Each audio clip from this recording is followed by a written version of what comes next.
नमस्कार, आप देख रहे हैं प्रदेश का नंबर 1 और सबसे भरोसेमंद news channel India news Haryana. मैं हूं आपके साथ अतुल प्रताप सिंह। कांग्रेस में जारी कलह कब खत्म होगी, यह सवाल सालों से बरकरार है। 2014 यानी 9 साल से कांग्रेस अपना संगठन अभी भी खड़ा नहीं कर पाई। अब 2024 चुनाव से पहले संगठन बनाने की कवायद शुरू तो की गई, लेकिन जूतम पैजार वहां पर शुरू हो गई। दरअसल पार्टी ने जिला अध्यक्ष और ब्लॉक लेवल के पदाधिकारियों की नियुक्ति के लिए ऑब्जर्वर्स की नियुक्ति की। कार्यकर्ताओं की रायशुमारी और रिपोर्ट तैयार करने के लिए ऑब्जर्वर जिलेवार दौरा कर रहे हैं, तो विरोध का सामना उन्हें करना पड़ रहा। गुटबाजी की तमाम तस्वीरें सामने आ रही।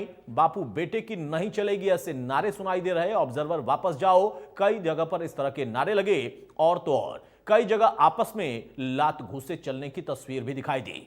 ये आपको 8 तस्वीरें दिखा रहा है। यमुनानगर, करनाल, गुरुग्राम, कुरुक्षेत्र, चरखी दादरी, जींद, हिसार और नारनौल की ये तस्वीरें हैं। इन तस्वीरों को देखने के बाद कुछ कहने की आवश्यकता बचती नहीं है, लेकिन फिर भी अगर आप सवाल पूछिए कि कोई और भी मौका दिया जाएगा तो क्या यह तस्वीर बदल जाएगी, तो सवाल आता है कि नहीं, तस्वीर में तो कुछ है ही नहीं। ना तो कहीं जूतम पैजार हुई है और ना ही कहीं नारे लगे, ना ही कोई खिलाफत मुखालफत हुई है। यह कहा जाता है कि दरअसल पार्टी के अंदर कार्यकर्ताओं को अपनी बात रखने का अधिकार है।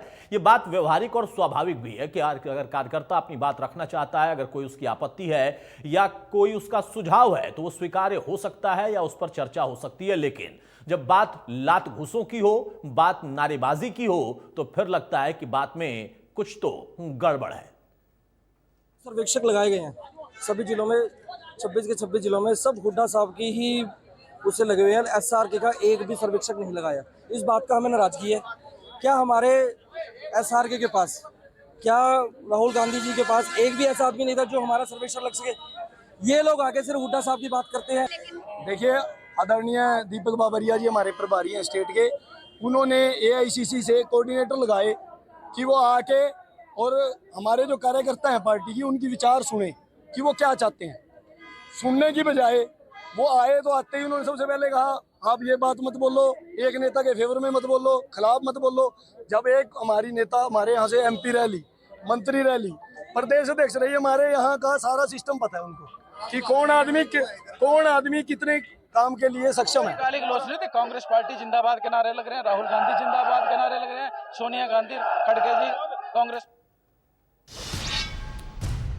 बहरहाल तो कांग्रेस में मची कलह पर विरोधियों को भी उन्हें घेरने का मौका मिल गया। उप मुख्यमंत्री दुष्यंत चौटाला ने कहा कि कांग्रेस में गुटबाजी नई नहीं है, कांग्रेस भानुमति का कुनबा है जो कभी एक हो ही नहीं सकता।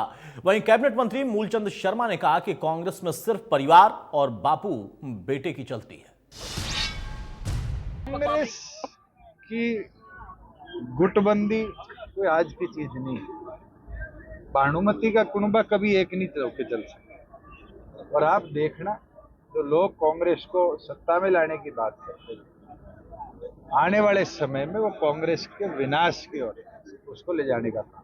मैंने ये कहा था, बहुत पहले कहा था, हरियाणा कांग्रेस मुक्त होने जा रहा है और भारतीय जनता पार्टी की प्रदेश के मनोहर लाल जी फिर तीसरी बार हरियाणा के मुख्यमंत्री बनेंगे। इसे बनेंगे, कोई परिवार की है, कोई बाप की है, कहीं बेटा की है, कहीं 3 पीढ़ी की सरकार है। हर लोग सत्ता चाहते हैं और कांग्रेस हरियाणा में कहीं है ही नहीं। इधर कांग्रेस की गुटबाजी पर आप नेता अशोक तंवर ने हमला बोला। तंवर ने कहा कि पूरी हरियाणा कांग्रेस में गुटबाजी है। कांग्रेस के नेता सरकार के खिलाफ लड़ने की जगह आपस में ही लड़ रहे हैं। हरियाणा के करनाल जिले के अंदर तमाशा देखा। पिछले कई दिनों से हम देख रहे हैं कि किस तरीके से कांग्रेस की गुटबाजी वो सामने है। गुरुग्राम के अंदर, नारनौल के अंदर, हिसार के अंदर, जींद के अंदर, हर जगह ऑब्जर्वर गो बैक, प्रभारी मुर्दाबाद, बाप बेटे का संगठन नहीं चलेगा, इस तरह की बातें। मैं समझता हूं कि आज जरूरत तो इस बात की थी कि कांग्रेस हरियाणा की सड़कों के ऊपर लड़ती दिखती, लेकिन वो आपस में ही लड़ने में लगे हुए हैं। और ये जो संगठन बनाने की, पहली बात तो 9 साल में इनसे संगठन बना नहीं, लेकिन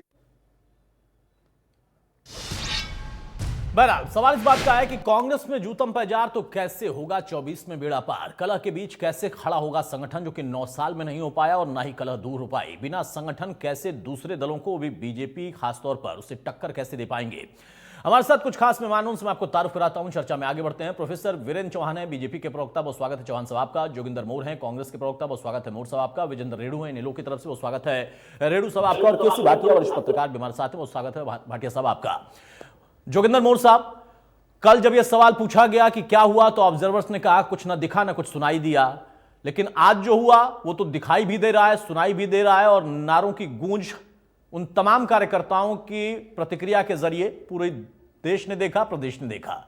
ये क्यों हो रहा है? अब भी इसको कम से कम डिफेंड करेंगे, या इस पर विचार मंथन कुछ पार्टी में चल रहा है, या छोड़ दिया है कि ऑब्जर्वर्स जाते रहेंगे, नारे लगते रहेंगे, इसी ट्रैक पर चलती रहेगी कांग्रेस? देखिए, आज जो आप बात कर रहे हैं, चल क्या रहा है? संगठन के लिए पर्यवेक्षक आए हुए, और पर्यवेक्षक कार्यकर्ताओं की राय जानने के लिए अपने अपने जो सेक्टरों में जिन पर्यवेक्षकों को लगाया गया है वो वहां पे जा रहे हैं, कोऑर्डिनेट करने की बात कर रहे हैं, सभी कार्यकर्ताओं से बात कर रहे हैं। अब जहां पे कार्यकर्ता कई बार अति उत्साह में वो एक दूसरे के साथ किसी प्रकार से, देखो हर नेता तक, अब आप देखिए पूरे उसके अंदर आपने बहुत से नेताओं की टिप्पणियां सुनाई, बहुत से नेताओं की बातें आई। अगर इस प्रकार से हम अगर गुटबाजी की बात करें तो देखो कार्यकर्ताओं में कहीं न कहीं एक दूसरे नेता को लेकर, अपने नेता के प्रति लेकर एक कार्यकर्ता अति उत्साही हो जाते हैं। वो सभी पार्टियों में बदसूर है। अब देखिए भारतीय जनता पार्टी में तो 25 कैंडिडेट खड़ा करने की बात कर रहे हैं चौधरी वीरेंद्र सिंह जी। राव इंद्रजीत जी की राय किस प्रकार से है, अनिल विज जी और मनोहर लाल जी के बीच में क्या हो रहा है, ये सब सारी स्थितियां आप देख रहे हैं। अब आप पूरी स्थिति के अंदर देखिए कि हमारे किसी भी नेता, आप भिवानी के बाद आपकी बात हुई, रावदान सिंह से बात हुई, चौधरी जी से बात हुई, सभी की बात हुई कि पार्टी एक है।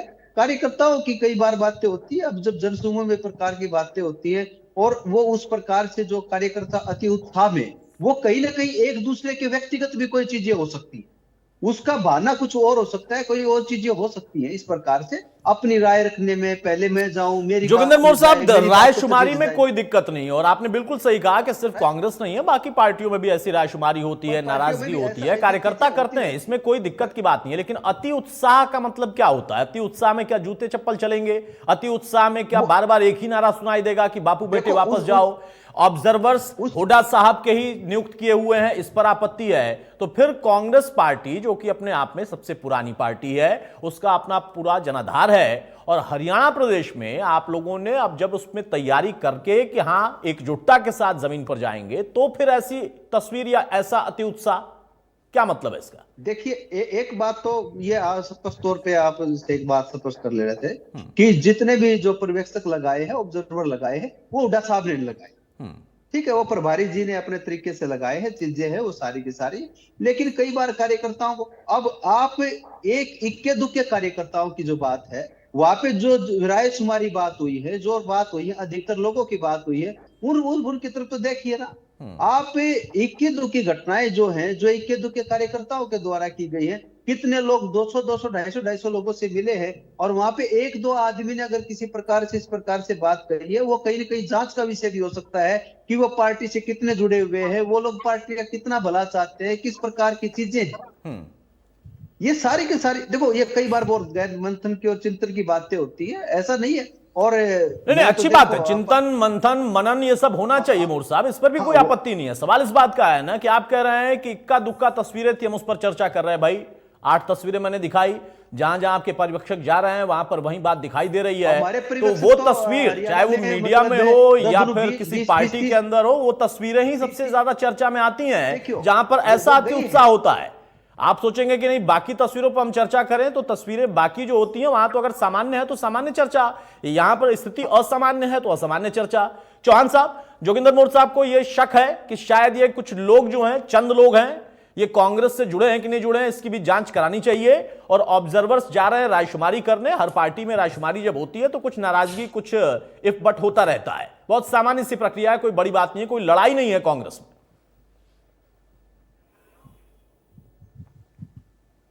चौहान साहब अपनी आवाज अनम्यूट कर लीजिए। हेलो, हाँ, ऑडियो मिल रहा है हाँ, मेरा? बोलिए।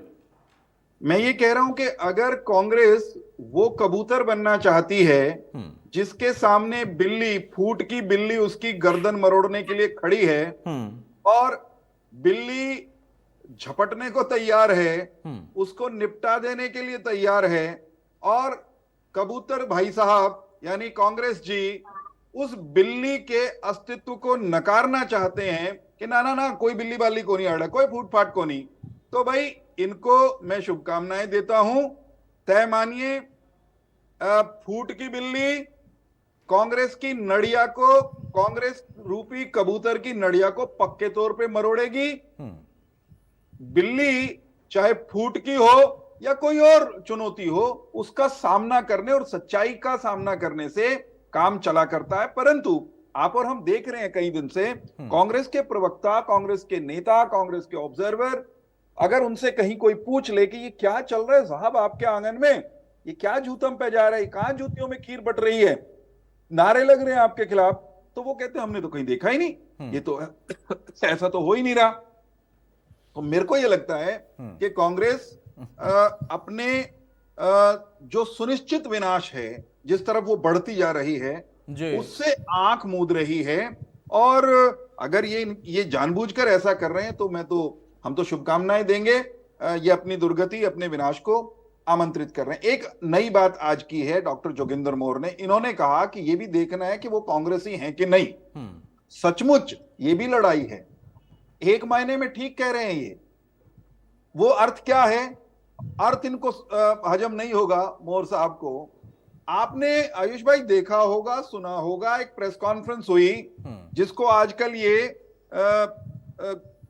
तिकड़ी जो भूपेंद्र सिंह हुड्डा के खिलाफ मैदान में उतरी हुई है, एसआर के शायद कह रहे हैं उसको, शैलजा, रणदीप, किरण, जब इन्होंने पत्रकार वार्ता की तो कांग्रेस की पूर्व प्रदेश अध्यक्ष, सांसद रह चुकी, मंत्री रह चुकी, वरिष्ठतम नेताओं में से एक कुमारी शैलजा ने विधिवत कहा कि लड़ाई तो इस बात की चल रही है कि असली कांग्रेस कौन है। असली कांग्रेस हम हैं और असली कांग्रेस नकली कांग्रेस के खिलाफ लड़ाई लड़ रही है। तो डॉक्टर जोगेंद्र मोर उन लोगों को गैर कांग्रेसी करार दे रहे हैं आपके चैनल पर बैठकर, जो इनके नेता चौधरी भूपेंद्र सिंह हुड्डा के को ये कह रहे हैं कि बाबू बेटा की कंपनी नहीं चलेगी, और कुमारी शैलजा या उनके टोले के लोग, उनकी टीम के लोग, वो ये कह रहे हैं कि ये नकली कांग्रेस है। तो सचमुच लड़ाई तो है भाई। ये भी इसी बात को प्रमाणित करता है कि असली नकली का खेल वो चरम पर है, और जैसे जैसे चुनाव नजदीक आ रहा है वो बढ़ता जा रहा है। कभी कभी एक और इन्होंने बात कही कि अति उत्साह, मैं इसको यूं कहता हूं कि उमंग में, उत्साह में जब ऊर्जा ज्यादा होती है साहब, उल्लास में उछल कूद होती है, मैं मानता हूं। उल्लास में नारे भी लगते हैं, मैं मानता हूं। कहीं कोई पार्टी की जिंदाबाद के नारे लगा सकता है, कोई भारत माता की जय के नारे लगा सकता है, कोई जय श्री राम के नारे लगा सकता है उल्लास में। परंतु ऐसा उत्साह तो कांग्रेस में ही होता है जहां अपने नेताओं, अपने ऑब्जर्वर्स, अपने प्रभारी के खिलाफ नारे लगाए जाते हैं और उसको उत्साह कहा जाता हो। इसको उत्साह नहीं कहते साहब, इसको विघटन कहते हैं, इसको जूतम पेजार कहते हैं। उत्साह होता तो पार्टी के नारे लगते, एक दूसरे के कपड़े नहीं फाड़ते। आज की रिपोर्ट्स तो ये हैं जो आपने 8 जगह का जिक्र किया, यमुनानगर की, करनाल की, कि केवल नारे नहीं लगे हैं, ऐसी ऐसी गालियां एक दूसरे को कांग्रेस के नेताओं ने, कांग्रेस की बैठक में आए हुए कांग्रेस के जाने पहचाने चेहरों ने ऐसी ऐसी भद्दी गालियां दी हैं कि टेलीविजन पर अगर आप सुना भी दोगे, वीडियो चला भी दोगे, ठीक बात है। नहीं देखिए, जो तस्वीर है वो है, वो चाहे किसी भी पार्टी हो। विजेंद्र इस हकीकत साहब का ये कहना है कि भाई उत्साह की श्रेणी में तो नहीं आ पाएगा, ये विघटन की श्रेणी में जरूर आएगा। और अभी भी अगर आप अपने आप को डिफेंड करेंगे तो मुझे लगता है कि शायद दो तरह की चीजें, एक कि कार्यकर्ता नाराज होते रहे, ऑब्जर्वर्स नियुक्त कर दिए गए हैं, वो आकर रिपोर्ट दे देंगे और पता चल जाएगा एक नेता को कि भाई जमीन की स्थिति क्या है। दूसरा कि या तो शीर्ष नेतृत्व ने ही आंखें मूंद लिया कि जो चल रहा है चलने दो, और फिर भी कहते हैं नहीं कांग्रेस एक है और मजबूती के साथ 24 में लड़ रही है। देखिए ये हरियाणा का बड़ा दुर्भाग्य रहा, ये 2019 से लेकर के अभी जो 23 चल रही, हरियाणा प्रदेश की जनता ने कांग्रेस को बाहरी बहुमत दिया। 31 सीटें इनको इसलिए दी थी चलो सरकार नहीं बना सके ये, लेकिन मजबूत विपक्ष बनाने का काम किया था। केवल मात्र एक उम्मीद थी हरियाणा प्रदेश को कि ये हरियाणा प्रदेश की जनता के लिए विपक्ष में बैठकर लड़ाई लड़ने का काम करे। ठीक है, लेकिन ये बड़ा दुर्भाग्य रहा कि ये जनता की उम्मीद और आशाओं पर खरा न उतर करके ये आपस में ही झगड़ते रहे, आपस में ही लड़ते रहे। मुझे कोई एक ऐसी घटना बताइए जब कांग्रेस के 30 या 31 एमएलए ने इकट्ठा होकर के जनता की आवाज को मजबूती से उठाने के लिए कहीं कोई धरना प्रदर्शन किया हो, तो एक मुझे बताइए 4 साल में केवल मात्र 10 आदमी इकट्ठा होकर के राष्ट्रपति को ज्ञापन दिया, गवर्नर को ज्ञापन दिया और घर आकर के बैठ गए। अब जो बात है ये जो ये प्रदेश में चल रहा है, इन्होंने ऑब्जर्वर भेजे, ये तो केवल मात्र ऑब्जर्वर इसलिए भेजे गए थे कि वो जिले की रिपोर्ट लेकर के आए। जिला अध्यक्ष के लिए कौन व्यक्ति ठीक रहेगा, कौन ठीक नहीं रहेगा, अभी वहां कोई घोषणा नहीं होनी थी। ठीक है, केवल मात्र रिपोर्ट कलेक्शन की जा रही थी, उसी के ऊपर इतना बड़ा घमासान हो रहा है। आज पूरा हरियाणा प्रदेश शर्मसार इन्होंने करने का काम किया। देखिए अतुल जी, इस बात से एक बात स्पष्ट होगी कि कांग्रेस के जितने भी नेता हैं वो सभी सत्ता के लोभी हैं, केवल मात्र सत्ता प्राप्त करना चाहते हैं। उस सीएम का फेस बनने का ये झगड़ा एकमात्र चला हुआ है कि मैं सीएम का फेस बनूं, क्या वो सीएम का फेस बने। एक वक्त हुआ करता था जब लोग राजनीति में जनसेवा के भाव से आया करते थे। जिस प्रकार से अभय सिंह चौटाला लगे हुए हैं आज, वो सेवा भाव से लगे हुए हैं, और ये सत्ता के लालच में जनता की आवाज न उठा करके केवल मात्र एक फेस बनने के लिए आपसी लड़ाई लड़ रहे हैं। और हद तो तब हो जाती है, एक साल में 3 प्रभारी कांग्रेस के बदले जा चुके हैं, तीनों ने हाथ खड़े कर दिए। अभी दीपक बावरिया जी जब आए थे तो इन्होंने एक स्टेटमेंट दिया था आते ही कि मैंने बड़े टफ स्टेट को भी संभालने का काम किया है। आज मुझे ये लगा जब दीपक बावरिया जी की स्टेटमेंट हमने सुनी और उन्होंने बड़ी मासूमियत से कहा कि अरे भाई, पार्टी में स्पेस तो सभी को देना पड़ेगा, देना पड़ता है, और इस नहीं सभी को स्पेस देना पड़ता है, यानी एक प्रभारी पड़ता है की बात करते हैं, वो आदेश देने से पीछे हट गए हैं और कहीं ना कहीं वो अपनी जो है ना अब ये कमजोरी महसूस करने लगे कि ये हरियाणा प्रदेश को मैं नहीं संभाल सकता। और फिर भी प्रवक्ता भाई हमारे यहाँ इतने सारे बैठे, 3 दिन से लगातार इसी पर डिस्कशन चली हुई है। बहुत सारे प्रवक्ताओं के साथ हमने डिबेट की, कांग्रेस के प्रवक्ता थे। ये आज भी एक बात कहते हैं अतुल जी, देखिए सबसे बड़ी बात ये क्या कहते हैं कि 2024 में हरियाणा प्रदेश में भूपेंद्र सिंह हुड्डा के नेतृत्व में कांग्रेस की सरकार बनी।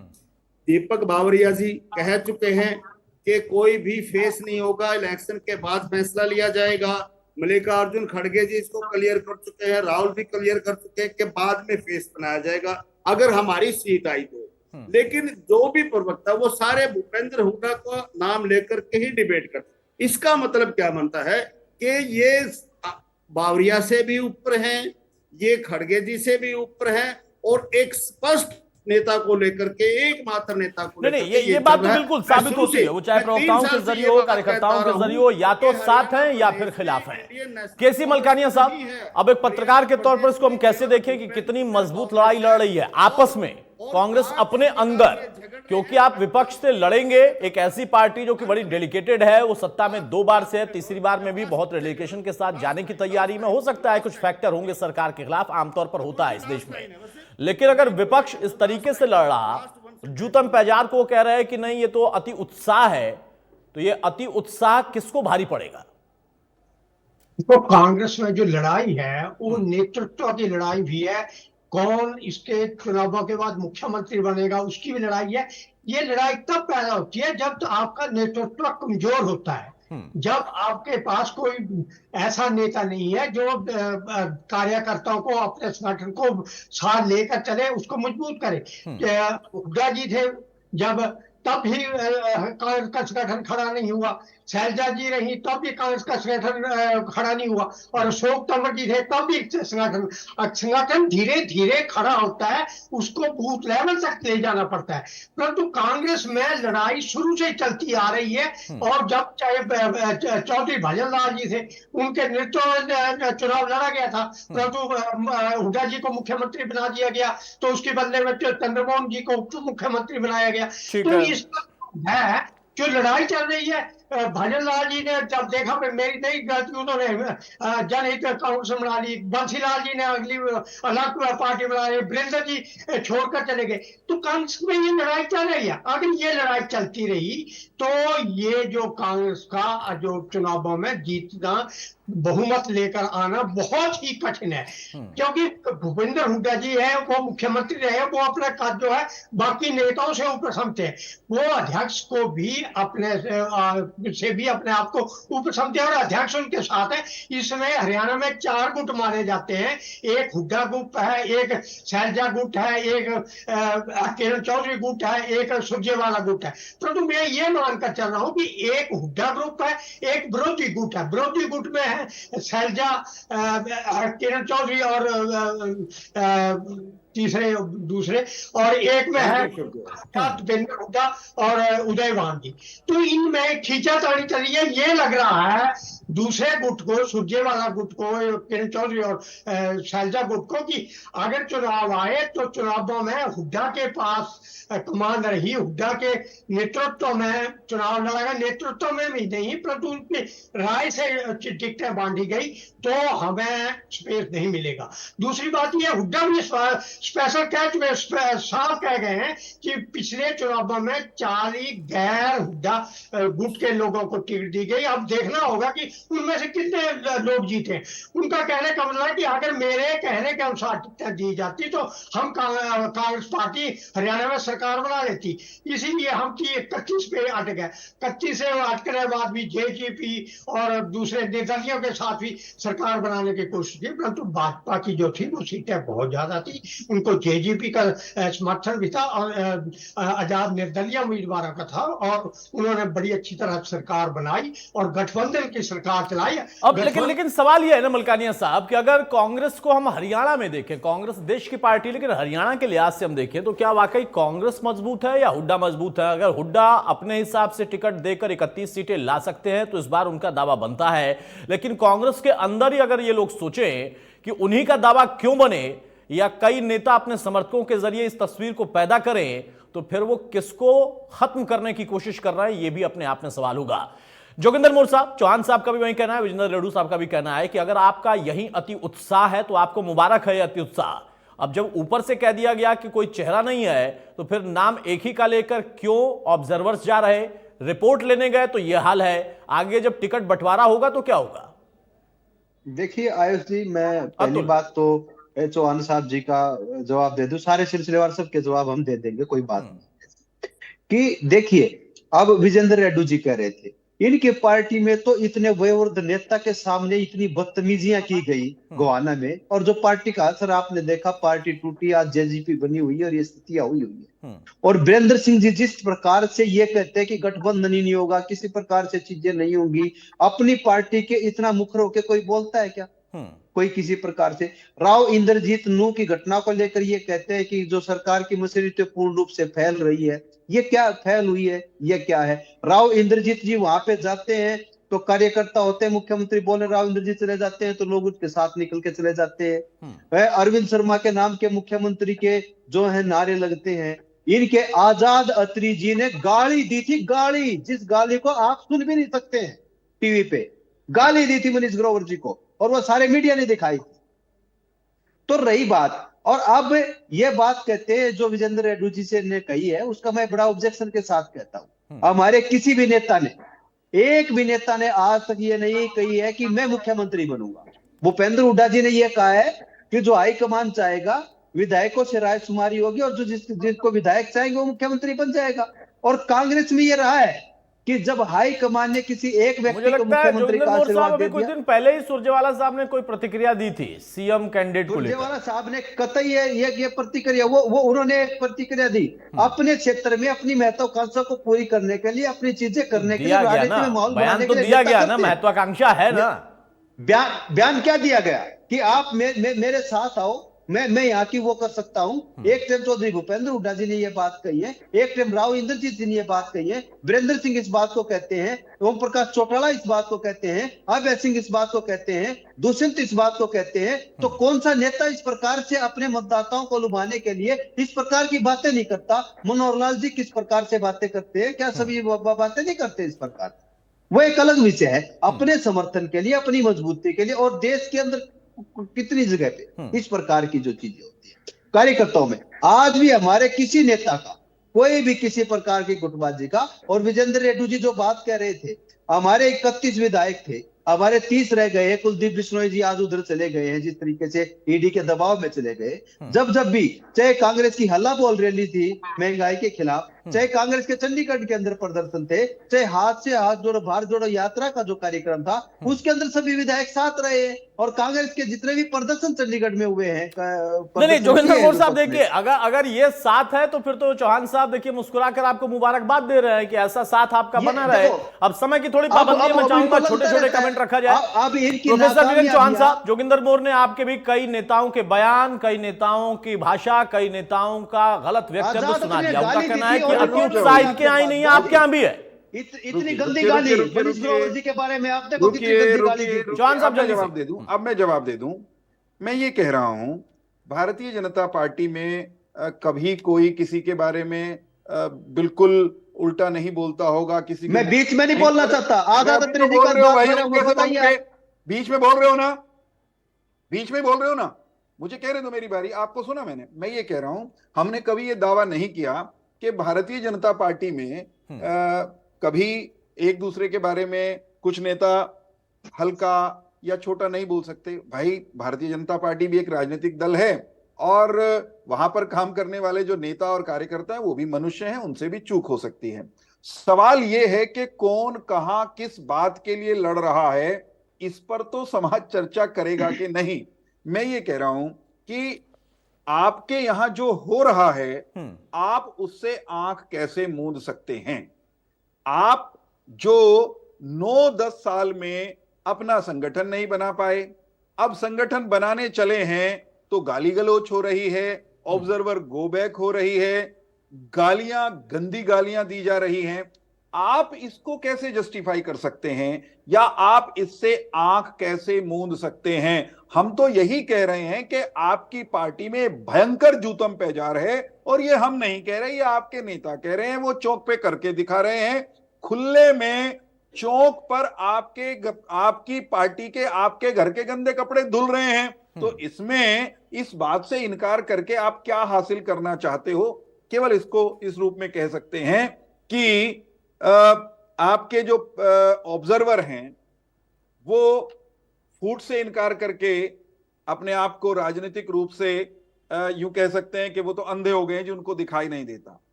आपके प्रभारी बावरिया जी, उनको आप बावरा बना सकते हो कि ना जनाब कुछ नहीं है यहाँ, ये तो सब ऐसे ही है, सब सामान्य, सब ठीक चल रहा है हमारे घर में। लेकिन मेरी भी आंखें ठीक हैं, अतुल जी की आंखें भी ठीक हैं, और हम सबसे ज्यादा जिसकी पैनी आंखें हैं, समझ है, उसको जनता जनार्दन कहते हैं, जिसको आप राक्षस कहा करते हो। आपके नेता खुले में जिसको राक्षसी प्रवृत्ति को कहते हो, वो जनता तो देख रही है कि खीर जूतियों में बट रही है, खीर जूतियों में बट रही है। इसका कारण भी समझने की कोशिश करिए। कांग्रेस के कुछ लोग लगातार ये कह रहे कांग्रेस आ गई, कांग्रेस आई, कांग्रेस आ रही है। जैसे ही कुछ लोगों ने ये कहना शुरू किया, इस तरह के जुमले उछालने शुरू किए, तो कांग्रेस के भीतर मौजूद लुटेरों के गिरोहों को यह लगने लगा कि शायद माल आने वाला है, पहले ही लपक लो, पहले ही लटक लो, वरना लूट में हिस्सा नहीं मिलेगा। ठीक है, ये प्रवृत्ति कांग्रेस की पहले भी रही है। सत्ता में गए, सत्ता के करीब गए, हमेशा बड़े राजनीतिक लुटेरे की भूमिका इन्होंने अदा की है, हमेशा साबित हुआ है। मुझे लगता है कि वहम हो गया, अफवाह फैल गई या इन्होंने खुद फैला दी कि कांग्रेस का रिवाइवल हो सकता है, उसमें से इनकी पार्टी के भीतर लुटेरों के गिरोहों में ठीक बात है, ठीक बात। विजेंद्र रेड्डी साहब, अब प्रश्न यहाँ पर यह है, एक सेकंड बहुत संक्षेप में, मैं संक्षेप में कंप्लीट कर रहा हूं। इनके पार्टी के भीतर लुटेरों के गिरोहों के बीच में कंपटीशन शुरू हो गया। और रेड्डू जी को मैं ये कह रहा हूं, रेड्डू जी को, कि रेड्डू जी कांग्रेस में फूट है, कांग्रेस लोभी है, जनता के लिए लड़ती नहीं है। आपको क्या हो गया? आप उसी कांग्रेस से गठबंधन के लिए लालायित हैं, कुछ भी त्याग करने के लिए तैयार हो रहे हैं, इंतजार कर रहे हैं कि ये आपको चिट्ठी डालें। भूपेंद्र सिंह हुड्डा कहते हैं हमें आपकी जरूरत नहीं है, आप समर्थन की चिट्ठी लिए घूम रहे हैं।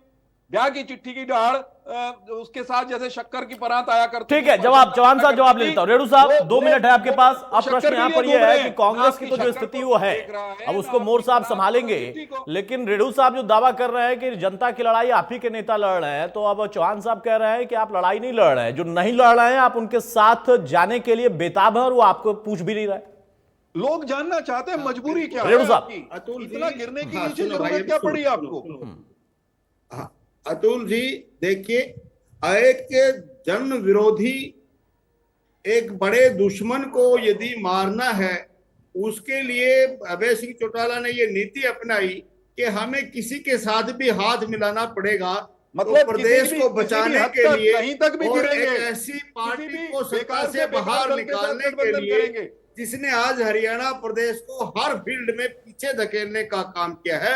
अगर ऐसी आवश्यकता पड़ी तो हम वो करेंगे।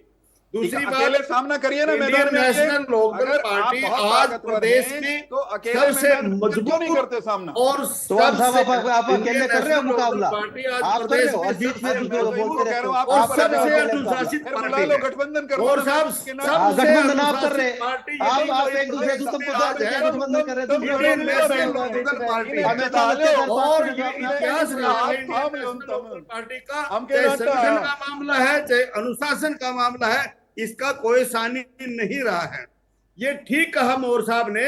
मोर साहब, मैं आपकी बात दोहराता हूं, या आपने ठीक कहा कि गोहाना में कुछ गलत बातें चौधरी ओम प्रकाश चौटाला के सामने की गई, लेकिन उसका परिणाम क्या हुआ कि वो गलत बात करने वालों की अलग पार्टी बनी और उनका अपना राजनीतिक इंटरेस्ट था, जिस वजह से ऐसी घटना घटने का काम हुआ और उन्होंने अलग पार्टी बना ली और वो अपने हिसाब से पार्टी को चला रहे हैं। ठीक बात है, ठीक बात है, लेकिन आप जिसको कहते हैं कि आपस में ही लड़ रहे हैं, इनको जनता का कोई ख्याल नहीं है, आप कह रहे हैं कि दुश्मन को हराने के लिए उन लोगों के साथ चले जाएंगे, तो महत्वाकांक्षाएं तो सब तरफ है। मलकानिया साहब, अब बहुत संक्षेप है, मलकानिया साहब सिर्फ इतना ही प्रश्न कि अगर ये स्थिति बनी रही, इस तरह का अति उत्साह बना रहा, तो फायदा किसको होता दिख रहा है? देखो, अगर ये कांग्रेस की लड़ाई चलती रही तो इसका सीधा फायदा जो है वो भाजपा को मिलेगा। और कांग्रेस में ये साफ नजर आ रहा है कि जो दूसरे नेता हैं उनको लगता है कि अगर कांग्रेस सत्ता में आई तो हुड्डा को ही मुख्यमंत्री का चेहरा पेश किया जाएगा और उन्हें ही बनाया जाएगा, क्योंकि वह पहले भी मुख्यमंत्री रहे और उनका कद बड़ा है। इसलिए ये लड़ाई नीचे तक जाएगी और जैसे टिकटों के बंटवारा भी हो जाएगा और एक पार्टी, एक गुट दूसरे गुट के उम्मीदवारों को हराने के लिए भी काम करेगा। जो इसमें लठ बजा रहे हैं वो उम्मीदवारों के बरखलाफ काम करने से भी नहीं है पीछे हटेंगे, इसलिए इसका फायदा सीधा भाजपा को मिलेगा। ठीक है, हरियाणा में चलिए अब उम्मीद करते हैं कि ये जूतम पैजार या ये अति उत्साह ना हो और इस पर हमें चर्चा करने की जरूरत ना हो, क्योंकि विपक्ष की अपनी भूमिका है। कांग्रेस भी अच्छी लड़ाई लड़ सकती है, लेकिन अगर आपस में ही लड़ेगी तो उसका फायदा डेफिनेटली किसी और को मिलेगा। बहुत शुक्रिया चौहान साहब आपका, जोगिंदर मोर साहब आपका, विजेंद्र रेड्डू साहब आपका और पीसी मलकानिया साहब आपका। तो मौजूदा दौर में हर तस्वीर कांग्रेस के अंदर की लड़ाई को बयां कर रही है, लेकिन कांग्रेस कहती है कि नहीं, हमारे ऑब्जर्वर ऑब्जर्व कर रहे हैं कि असल में जो लड़ाई लड़ने वाले हैं वो कांग्रेसी हैं या नहीं है, और रिपोर्ट तैयार होते ही इन पर एक्शन होगा, बाकी कोई लड़ाई नहीं है। नमस्कार।